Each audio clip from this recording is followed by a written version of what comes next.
Halo, assalamualaikum warahmatullahi wabarakatuh. Apa kabar teman-teman? Ya, maaf kemarin saya nggak buat Outlook ya, karena ada beberapa kerjaan atau meeting yang harus saya selesaikan dan fokus di sana. Dan kali ini saya akan membahas ini. Kemarin ini tanyain sama teman-teman itu bagaimana Om? Oke. Nah, banyak kan dari kalian atau kita itu sering ngeluh, loss. Karena apa? Karena termotivasi yang namanya hasil. Ingat teman-teman, trading itu tidak semudah konten yang ada. Gini teman-teman, fakta di trading itu tidak seperti apa yang ada di konten. Ya bisa, mungkin yang memberikan konten sudah memahami yang namanya konteks trading. Mereka sudah punya yang namanya trading plan. Ya.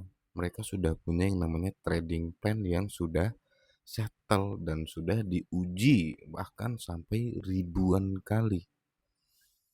Nah, kita yang baru ngeliat dan tanpa ada tahu dasar dari trading, kita ikutan yang namanya entry. Akhirnya apa? Loss, modal habis.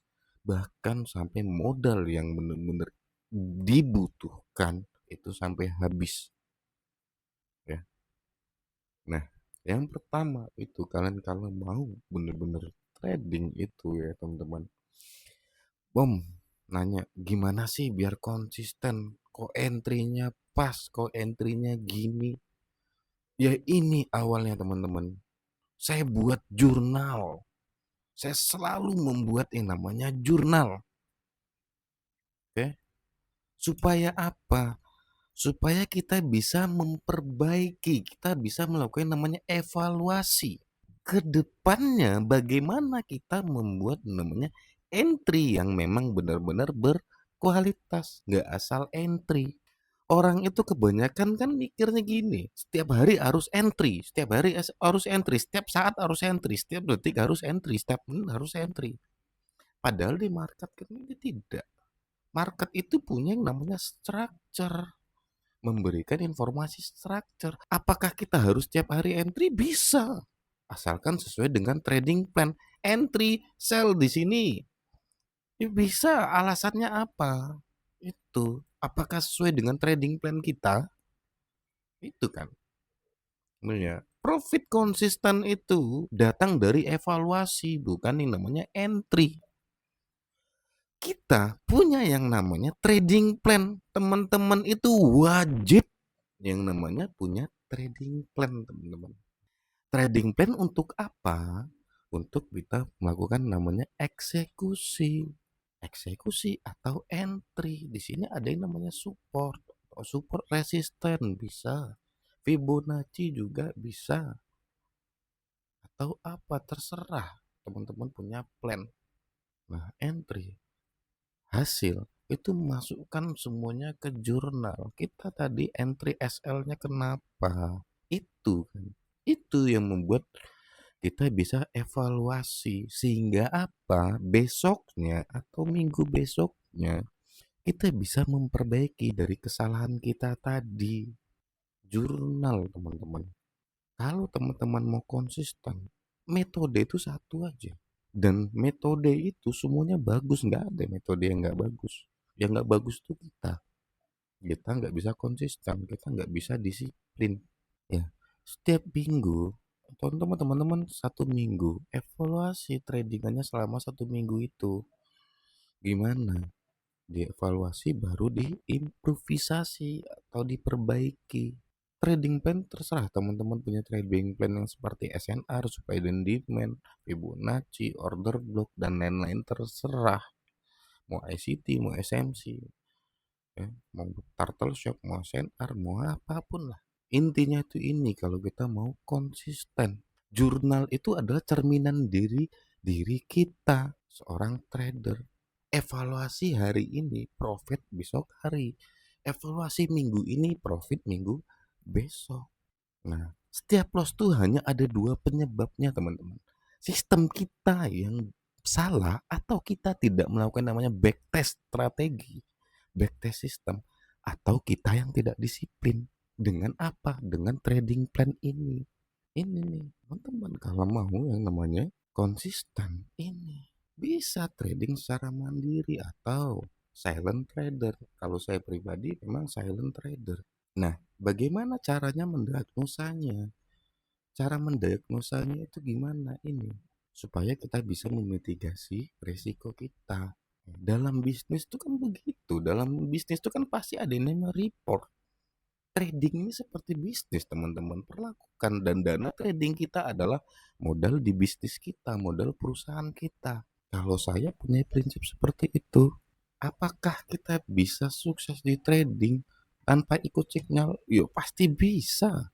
Kalau males belajar, males apa ya, banyak sekarang kan teman-teman yang kayak introduction broker yang memberikan signal atau lain, ya ikutin itu.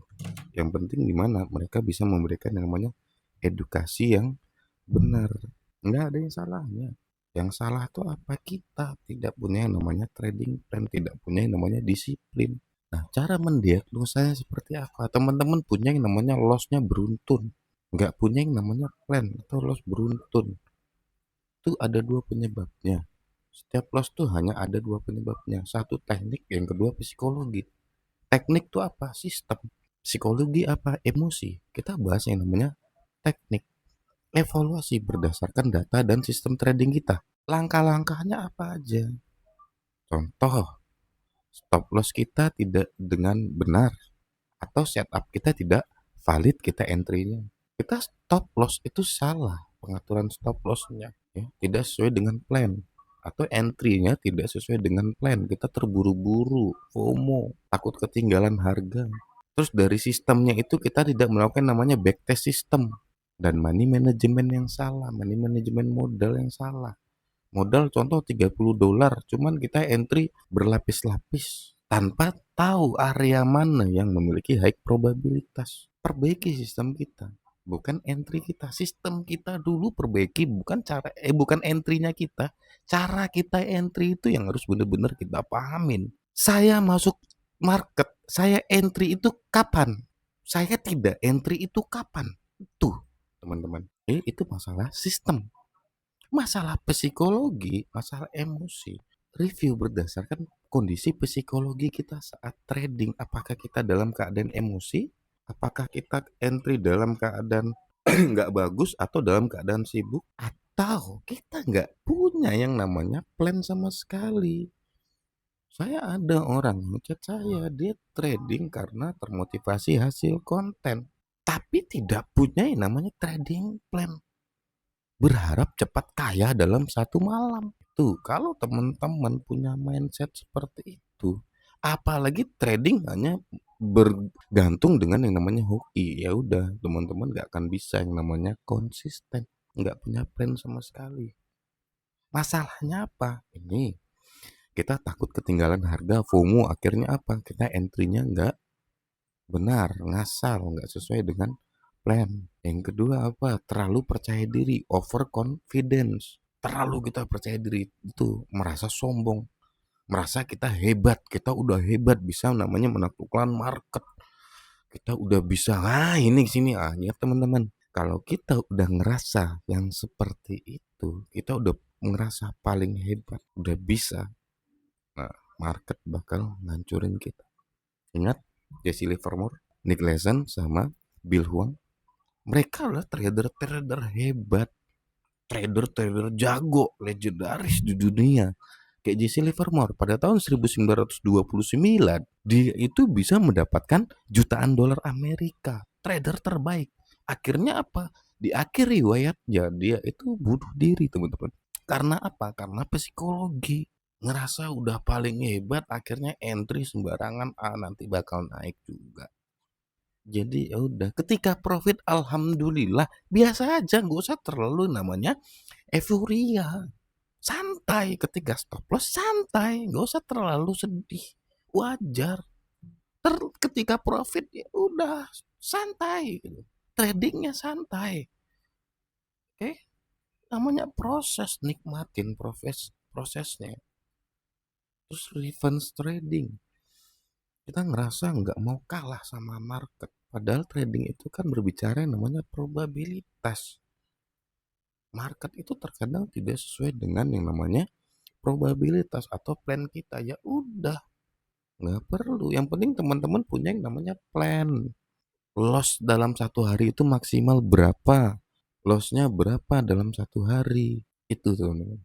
Nggak perlu balas dendam, ya udah. Itu yang namanya masukin jurnal evaluasi besok. Atau hari satu hari malamnya evaluasi supaya apa, besok kita bisa perbaiki dan bisa profit di besok harinya. Kita tidak mengulangi kesalahan yang sama. Ingat, kerbo aja tidak mau masuk lubang yang sama. Trading itu bukan siapa yang paling sering benar, tapi siapa yang paling bisa ngendaliin diri, ngendaliin yang namanya money management. Gitu tuh, manajemen modal kita, mengendalikan modal perusahaan kita.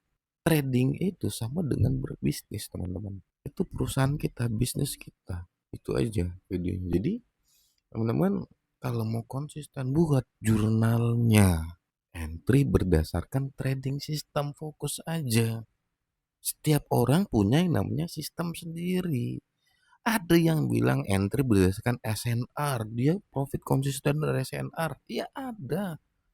Ada yang dari supply dan demand, ada yang dari Fibo, ada yang dari liquidity. Contoh ini 0,9, ya kan? Ini high low, ini adalah swing low 0,9. Ada. Ada yang dari support dan resistance. Ini adalah support, ya kan? Ini support 1 jam. Ada. Tunggu konfirmasi di mana, di LTF. Ada yang bilang SMC, ada yang bilang ICT, SNR, SND, dan lain-lain. Semua itu tuh bagus, nggak ada namanya trading atau metode itu yang jelek. Yang jelek tuh apa? Kitanya. Ya, kita nggak melakukan namanya backtest. Kita masuk trading itu termotivasi hasil, menyempelekan yang namanya jurnal. Ngapain jurnal, hal bodoh itu. Ya udah, ketika kalian berpikir seperti itu, saya percaya tradingannya itu tidak pernah yang namanya konsisten. Ini teman-teman, jadi mau konsisten apa, buat jurnal, evaluasi, perbaiki, itu kuncinya. Ya, mungkin itu saja video dari saya. Jadi semoga video ini bisa bermanfaat buat teman-teman, bisa menjadi trader mandiri, bisa mengubah hidupnya jadi lebih baik lagi. Jadi tolong ya, jurnal, disiplin, dan jaga psikologinya teman-teman. Jadi itu aja di trading, kalau kita mau konsisten pegang itu. Fokus dengan strategi teman-teman. Si A bilang strategi dia bagus, iya. Si B bilang strategi dia bagus, iya. Ya udah, kita iyain aja. Yang penting kita apa? Kita fokus dengan yang namanya strategi kita dan metode kita yang sudah kita backtest selama ini dan bisa membuat kita namanya konsisten, ya. Itu saja video dari saya. Saya mohon maaf jika teman-teman suka dengan video seperti ini. Bantu channel kita dengan subscribe, like, komen, dan share. Oke, saya tutup. Assalamualaikum warahmatullahi wabarakatuh.